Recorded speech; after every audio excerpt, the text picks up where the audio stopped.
سلام دوستان، خوبید؟ سلامتید؟ امروز اومدم با معرفی این بازی که اسمش نینجا آرایشی هست.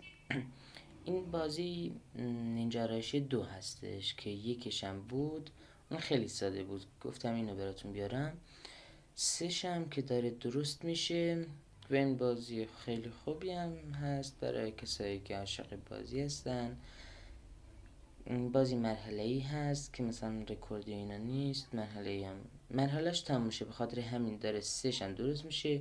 توی این روزا دیگه با نینجا آرایشی 3 هم درست میشه. حالا بریم بازی رو ادامه بدیم. صبر کنیم.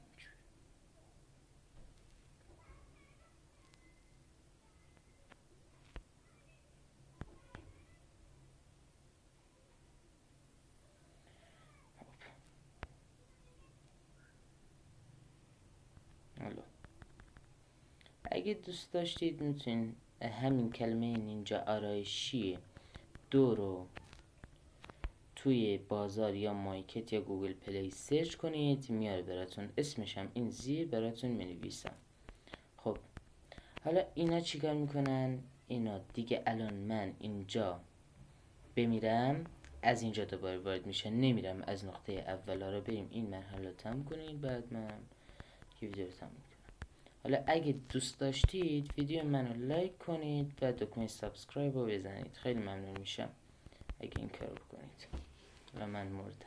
حالا بریم از اول. دیگه هر چی بازی کنید ماهرترم میشید.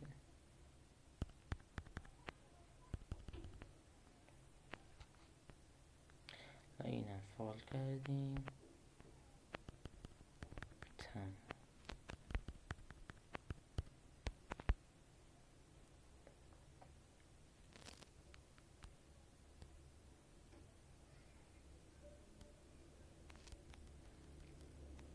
اینا رو بشکنید حتما، چون توشون پول داره.